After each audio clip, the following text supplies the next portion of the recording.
નમસ્કાર વિદ્યાર્થી મિત્રો, સરસ્વતી શિશુકુંજમાં આપ સર્વેનું સ્વાગત છે.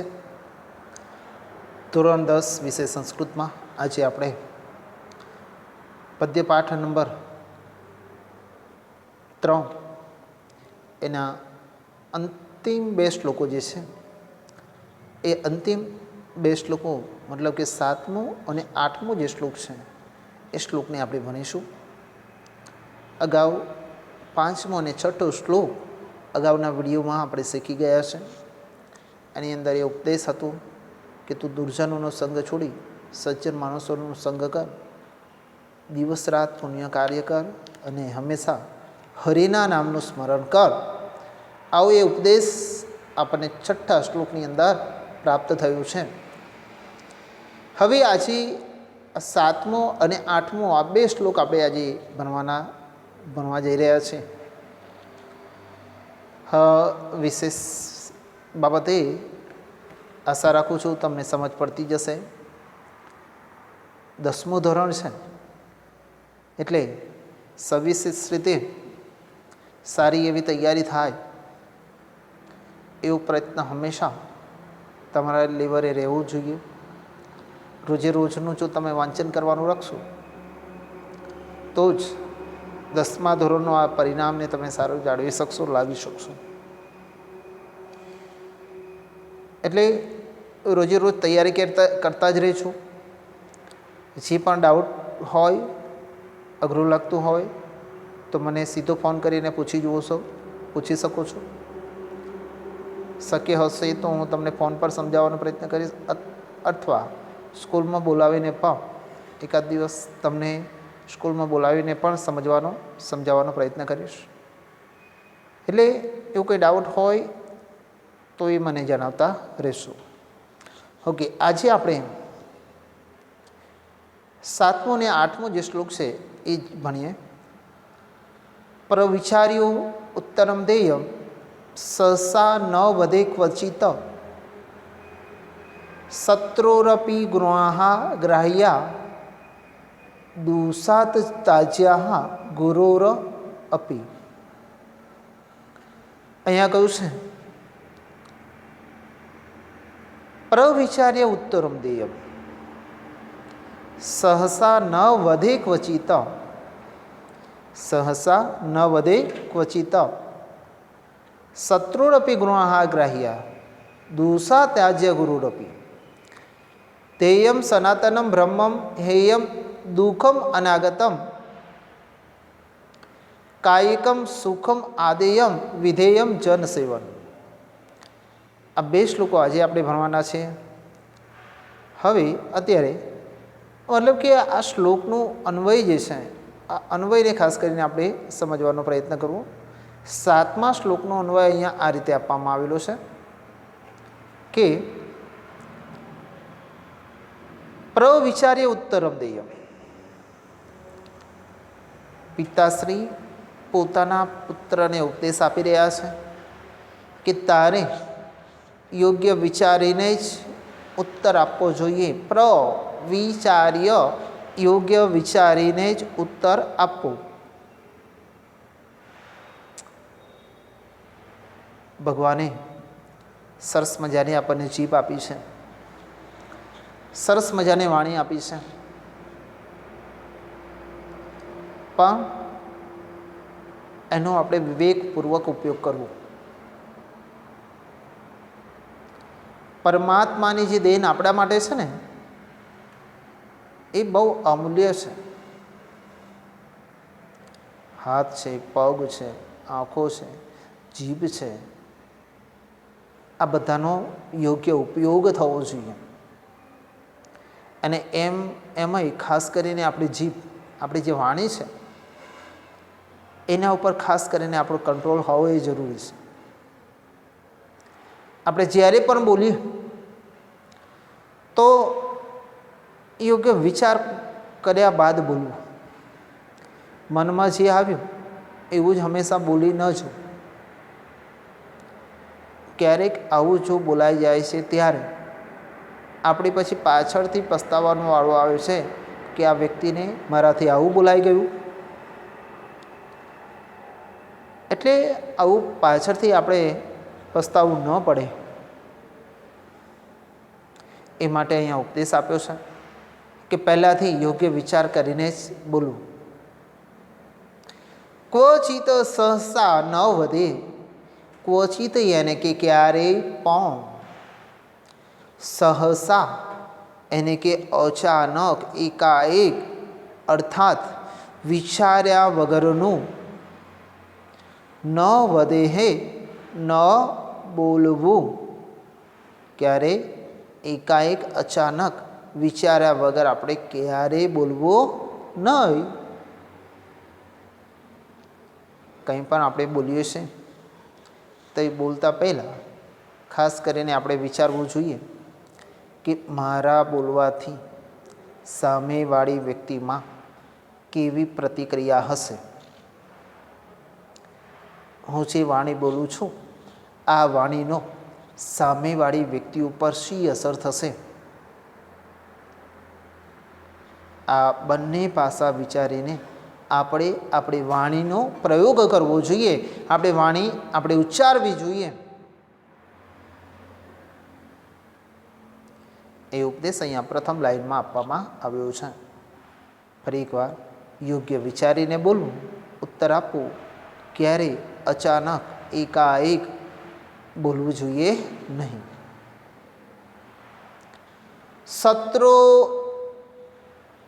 શત્રોઃ અપી ગુણાઃ ગ્રાહ્યા. શત્રોઃ અપી એટલે કે શત્રુમાં રહેલા ગુણોને પણ ગ્રાહ્યા એને કે ગ્રહણ કરવા જોઈએ. ભલે કોઈ વ્યક્તિ આપણો દુશ્મન હોય, શત્રુ હોય, પણ એમાં જો સારા ગુણો હોય તો એ સારા ગુણોને આપણે હંમેશા ગ્રાહ્યા એને કે ગ્રહણ કરવા જોઈએ, સ્વીકારવા જોઈએ, મેળવવા જોઈએ. ભલે આપણો દુશ્મન છે છતાં પણ એનામાં કંઈક જો સારી બાબત હોય, સારા ગુણો હોય તો એ સારા ગુણોને આપણે કેળવવા, લેવા, આપણા જીવનમાં ઉતારવા જોઈએ.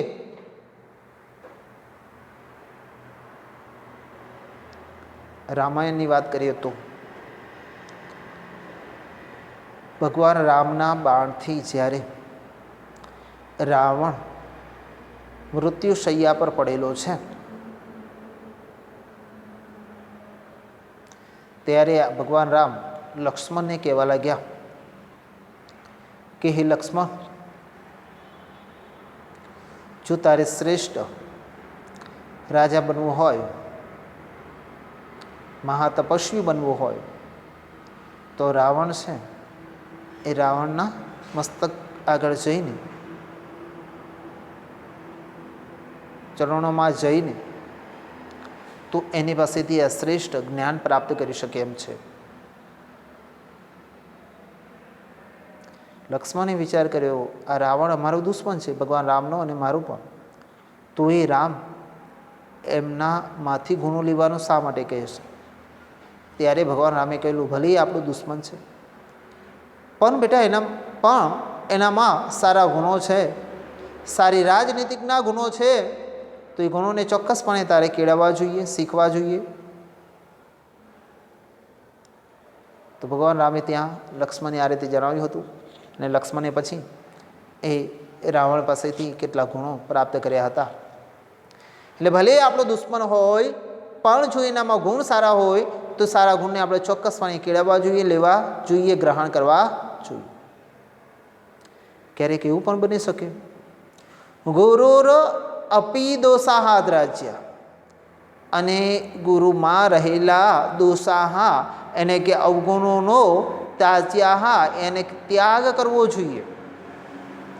ગુરુમાં રહેલા અવગુણોનો ત્યાગ કરવો જોઈએ. હવે પ્રાચીન કાળમાં આશ્રમ વ્યવસ્થા હતી. હવે આશ્રમ વ્યવસ્થામાં જ્યારે વિદ્યાર્થીઓ રહેતા, ગુરુ પોતાના શિષ્યોને શિક્ષણ આપતા, વિદ્યા આપતા, 20-25 વર્ષનું જ્યારે શિક્ષણ પૂરું થાય વિદ્યાર્થી પોતાના વતન તરફ આવવા માટે નીકળે ત્યારે ગુરુજી એને ઉપદેશ આપતા, અહમ વદામી તત કુરુ, અહમ વદામી તત કુરુ, અહમ યત કૃતામી તત ન કુરુ. અમારા દ્વારા, મારા દ્વારા જે કહેવામાં આવ્યું છે એ તારે કરવાનું છે, અમે જે કર્યું છે એ તારે કરવાનું છે નહીં. કોઈ માણસ સર્વ સંપન્ન હોતો નથી, સર્વ ગુણોથી સંપન્ન હોતો નથી. કદાચ ભલે આપણા ગુરુ હોય પણ એ ગુરુમાંય કોઈક અવગુણ તો ચોક્કસપણે હોય જ. તો એમના અવગુણોને પણ આપણે ન સ્વીકારવા. ભલે આપણા ગુરુ છે, એમના અવગુણોનો આપણે ત્યાગ કરવો જોઈએ. અને એટલા માટે અહીંયા જણાવ્યું છે કે ગુરુમાં રહેલા અવગુણોનો પણ તું ત્યાગ કર. ભલે આપણા ગુરુ છે છતાં પણ એમનામાં જો અવગુણ હોય તો અવગુણને આપણે ન કેળવવા, ન લેવા જોઈએ.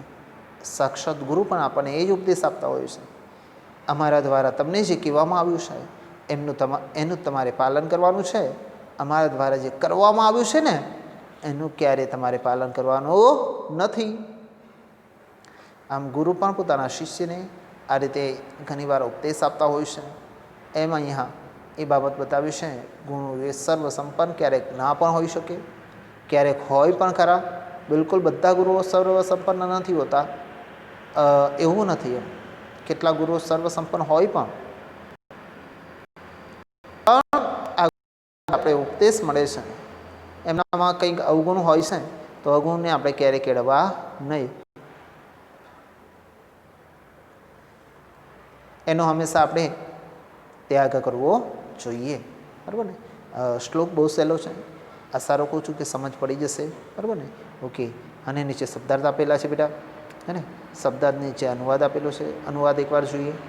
બરાબર વિચાર કરીને જવાબ આપવો, ક્યારે વગર વિચારે ન બોલવું, શત્રુમાં રહેલા ગુણોને સ્વીકારવા અને વડીલોના અવગુણોને પણ ત્યજવા જોઈએ. હવે છેલ્લું 8મો જે શ્લોક છે એનું અન્વય અહીંયા આપવામાં આવેલું છે કે સનાતન બ્રહ્મ ધ્યેયમ અનાગતમ દુઃખમ હેયમ કાયિકમ સુખમ આદેયમ જન સેવનમ ચ વિધેયમ. અહીંયા જણાવ્યું છે સનાતન બ્રહ્મ એટલે કે શાશ્વત પરમ તત્વનું, પરમાત્માનું ધ્યેયમ એને કે ધ્યાન ધરવું. સનાતન બ્રહ્મ અને કે પરમ તત્વ પરમેશ્વરનું ધ્યાન ધરવું. અનાગતમ દુઃખમ હેયમ, અનાગતમ દુઃખમ, ન આવેલા દુઃખનો હેયમ એને કે ત્યાગ કરવો. જે દુઃખ આવ્યું નથી એવા દુઃખને હંમેશા આપણે છોડવું, એવા દુઃખને આપણે ત્યાગ કરવો, છોડવું જોઈએ. કાયિકમ સુખમ આદેયમ, શરીર સંબંધી સુખને આદેયમ એને કે ગ્રહણ કરવું, લેવું જોઈએ, સ્વીકારવું જોઈએ. શરીર સંબંધી જે આપણું સુખ છે એને આપણે હંમેશા સ્વીકારવું જોઈએ. અને અને જન સેવન, અને હંમેશા લોકોની સેવા કરવી જોઈએ. છેલ્લા શ્લોકની અંદર બહુ જ વિશાળ ઉપદેશ આપવામાં આવ્યો છે વિદ્યાર્થી મિત્રો. અહીંયા જણાવ્યું છે કે હંમેશા શાશ્વત પરમ તત્વનું ધ્યાન ધરવું. શાશ્વત એટલે જે અજર અમર છે, જેમને અમરત્વ પ્રાપ્ત કર્યું છે એવા પરમાત્માનું આપણે ધ્યાન ધરવું. ન આવેલા દુઃખનો ત્યાગ કરવો. ઘણીવાર આપણે જોતા હોઈએ કેટલાયક માણસો હજુ દુઃખ આવ્યું નથી પણ એવી આવવાની આકાંક્ષામાં, એવા એ આવવાના વિચારમાં એ દુઃખી બની જતા હોય છે.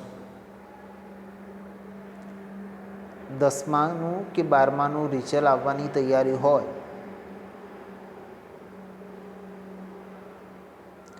કેટલાક વિદ્યાર્થીઓને એવું લાગે આમ તો તમે બધા બહુ સારા છો, તમે એવું નહીં જ કરતા, એ મને ખબર છે, પણ કેટલાક વિદ્યાર્થીઓને એવું હોય કે આપણે 10મા ધોરણમાં કે 12મા ધોરણમાં આખું વરસ સારી મહેનત કરી નથી. હવે 10મા કે 12માનું પરિણામ આવવાની તૈયારી છે. વિદ્યાર્થીને એવું લાગે છે કે હું ચોક્કસપણે નાપાસ થવાનો છું, ફેલ થવાનો છું. આવું એ પોતાના મનથી માની લે અને અંદરો અંદર દુઃખી થાય. કેટલાક તો ન ભરવાનું પગલું પણ ભરી લે કે ફેલ થઈશ તો મમ્મી પપ્પા લડશે, બીજા બોલશે. આવા ડરથી કેટલાક આત્મહત્યા પણ કરતા હોય છે. તમારી વાત નથી, તમે બધા હોશિયાર છો, મહેનત કરો છો, પણ ઘણાના જીવનમાં આવા કિસ્સાઓ બને છે કે રિઝલ્ટ સારું નથી આવ્યું અથવા તો નથી આવવાનું તો પહેલાંથી આપઘાત કરી લે, આત્મહત્યા કરે. કોઈ રેલવેમાં પડે, કોઈ તળાવમાં પડે, પંખે લટકે, ગળે ફાંસો ખાય, આવું બધું કરતા હોય. પણ જે જીવનથી નાસીપાસ થયેલા હોય એ જ વ્યક્તિઓ, એ જ વિદ્યાર્થીઓ આવું કરે. એટલે આ ન આવેલું દુઃખ આને કહેવાય બેટા. હજુ તો કંઈ આવ્યું નથી છતાં આપણે વિચારી લઈએ અને આપણે ન ભરવાનું પગલું ભરીએ તો આવું ક્યારેય હંમેશા હોવું જોઈએ નહીં. જે દુઃખ આપણામાં આવ્યું નથી એનો શા માટે આપણે પહેલાંથી વિચાર કરવો એમ. અને શરીર સંબંધી સુખને સ્વીકારવું. આપણું શરીર આપણને જેવું સાથ આપે છે એ પ્રમાણે આપણે સુખને સ્વીકારવું જોઈએ. અને હંમેશા લોકોની સેવા કરવી. માણસોની શક્ય હોય તો આપણે એક મનુષ્ય જીવન પસાર કરી રહ્યા છે. આપણે બધા ભારતીય સંસ્કૃતિ સાથે જોડાયેલા છે. ભારતીય સંસ્કૃતિની અંદર વસુધૈવ કુટુંબકમની એ ભાવના છે. વસુધૈવ કુટુંબકમની એ ભાવના, સમગ્ર વિશ્વ એ મારું એક પરિવાર છે, આવી એ ભાવના આપણા દરેક ભારતવાસીમાં છે. તો એને મનમાં રાખીને આપણે શક્ય હોય તો ત્યાં સુધી જે પણ દુઃખી માણસો છે એની આપણે હંમેશા ક્યારેક સમય કાઢીને પણ એની આપણે સેવા કરવી જોઈએ. ક્યારેક વૃદ્ધાશ્રમની મુલાકાત લેવી જોઈએ. આમ તો આપણે મમ્મી પપ્પા સાથે રજાઓ હોય તો ક્યાંક પિકનિક બનાવવા કે આવું બધું જતા હોઈએ તો એકાદ દિવસ વર્ષમાં એવું પણ કાઢવો કે આવા જે વૃદ્ધાશ્રમ છે, અનાથ આશ્રમ છે, તેની આપણે મુલાકાત લેવી, એવા માણસોની આપણે સેવા કરવી અને એ સેવા દ્વારા પુણ્ય પ્રાપ્ત કરવાનો પ્રયત્ન કરવો. કદાચ જો મંદિરમાં નહીં આવો ને તો ચાલશે, પણ આવા દુઃખી માણસોના દ્વારે કદાચ જો તમે જશો તો એનું બહુ જ મોટું પુણ્ય આપણને પ્રાપ્ત થતું હોય છે. કારણ કે જીવતા જાવતા એક ભગવાન છે, આપણા વડીલ વૃદ્ધજનો, અને એ જ્યારે એકલા હોય અને એમને જ્યારે આપણે મળવા જઈએ અથવા આપણા ના હોય પણ બીજાના હોય તોય એમને ઘણું સારું લાગે છે. એટલા માટે આ શ્રેષ્ઠ ઉપદેશ અહીંયા આપવામાં આવેલો છે. વિદ્યાર્થી મિત્રો, આ 2 શ્લોકો જોયા. હવે આગળ અહીંયા સ્વાધ્યાયમાં હોમવર્કમાં 2 સ્વાધ્યાયના પ્રશ્નો આપેલા છે. પહેલો પ્રશ્ન છે વિકલ્પોવાળો છે. યોગ્ય વિકલ્પ નક્કી કરીને લખવાનું છે. તમારી પાસે કદાચ ટેક્સ્ટબુક હશે, નહીં હોય તો પણ ચાલશે. અહીંયા હું જવાબ બોલું છું, ધ્યાન આપજો. બાલઃ કિમ સમાચારેતા, તમને પણ આવડતો હશે જવાબ. શું આવે છે? સ્વસ્થ વૃત્તમ. તમારી જવાબ મારી સાથે બોલવાનો છે બધાએ, હો, મનમાં. બાજુના રૂમમાં મમ્મી કે પપ્પાને ડિસ્ટર્બ ન થાય એટલું બોલવાનું છે. નહીં એટલું જોરથી કે બાજુવાળા મકાનવાળા આપણા ઘરે આવી જાય, તમારા ઘરે આવે એટલું જોરથી બોલશો નહીં, ધીમેથી બોલશો. કિમ કૃત્વા સ્નાનમ સમાચારેતા, બોલો તો. હા, સરસ. તૈલ મર્દનમ, તેલની માલિશ કર્યા બાદ આપણે સ્નાન કરવું જોઈએ. ત્વમ મિત્રે હે, ખાલી જગ્યા પાઠશાલામાં ગચ્છ. શું આવે અહીંયા? સમમ. સરસ, વેરી ગુડ. શત્રુરપી ગુણઃ ગ્રાહ્યા, શત્રુમાં રહેલા ગુણોને પણ આપણે ગ્રહણ કરવા. જને હે કિમ ધ્યેયમ, તો જન સેવનમ. કથમ આસીને સંધ્યા વિધિ કરણીય, તો પૂર્વાભિમુખેન આસીન સંધ્યા વિધિ કરણીય. પ્રશ્ન નંબર 2 છે, એની અંદર પહેલો પ્રશ્ન છે સંસ્કૃતમાં પ્રશ્ન છે, સંસ્કૃતમાં જ એનું ગુજરાતી સંસ્કૃતમાં જ એના ઉત્તરો લખવાના છે. પ્રાંતઃ કાલે કમ સ્મરેત. ગુજરાતી કરીએ મિત્રો, પ્રશ્નોના ગુજરાતી હંમેશા કરવાના, પછી એના જવાબ આપવાનો પ્રયત્ન કરશો તો તમને લોંગ ટાઈમ યાદ રહેશે. પ્રાંત કાલે કમ સ્મરેતો, પ્રાંતઃ કાલે જગત વિદાતારમ સ્મરે. તો એક જ શબ્દમાં જવાબ છે, પણ એ શબ્દ યોગ્ય લખાવો જોઈએ. કયો જવાબ છે? જગત વિધાતા. બીજો કીદૃશમ જલમ પીબેત. આનો પણ જવાબ તમને આવડે છે ને? બોલો તો. હા, સરસ. શુદ્ધ જલમ પીબેત, શુદ્ધમ જલમ પીબેત. કીદૃશ તાતઃ પુત્રમ સમાધિસત. તો પુત્ર હિતે રતઃ તાતઃ પુત્રમ સમાધિસત. પુત્રના હિતમાં રત એવા તે પોતાના પુત્રને સારી રીતે ઉપદેશ આપે છે. કસ્ય સંસર્ગ ત્યજેત. કોનો સંગ, કોના સંગનો ત્યાગ કરવો. હવે આવડે જવાબ? તમને આવડે ને? શું હવે? હા, દુર્જનસ્ય સંસર્ગ ત્યજેત. કિમ કૃત્વા ઉત્તરમ દેયમ. શું કરીને આપણે જવાબ આપવાનો છે? હા, સરસ. તમને જવાબ આવડી ગયો ને? શું આવે? પ્રવિચાર્ય ઉત્તરમ દેયમ. પ્રવિચાર્ય મતલબ કે યોગ્ય વિચાર કરીને ઉત્તર આપવો જોઈએ. ઓકે વિદ્યાર્થી મિત્રો, અહીંયા આજના વિડીયોમાં આટલું એ વસ્તુ આપણે સમજ્યા. અહીંયા પદ્ય પાઠ નંબર યાની કે કાવ્ય 3 અહીંયા પૂર્ણ થાય છે. સ્વાધ્યાયના 2 પ્રશ્નો તમારે લખવાના છે, સાથે અનુવાદ લખવાનું છે, શબ્દાર્થ અનુવાદ, અને પછી સ્વાધ્યાયના 2 પ્રશ્નો લખવાના છે. ઓકે, આશા રાખું છું સમજ પડી જશે. ચાલુમાં તૈયારી કરતા રહેજો. શ્લોક અનુવાદ ખાસ કરીને તૈયાર કરો. બોર્ડની પરીક્ષા માટે આ કાવ્યમાંથી ચોક્કસપણે મોસ્ટ આઈએમપી રૂપે કોઈને કોઈ પણ 2 શ્લોકો પૂછાતા હોય છે 4 માર્ક્સના, તો આનું ખાસ કરીને અનુવાદ તૈયાર કરવું. ખાસ કરીને આ કાવ્યમાંથી અનુવાદ જ પૂછાય છે બોર્ડની પરીક્ષામાં, તો આ 8 શ્લોકોનું સરસ મજાનું એવું અનુવાદ તૈયાર કરી દેવું જોઈએ કે જેથી કરીને તમે ખૂબ સારી રીતે એને પરીક્ષામાં પણ લખી શકો. ઓકે, જય હિન્દ, અસ્તુ.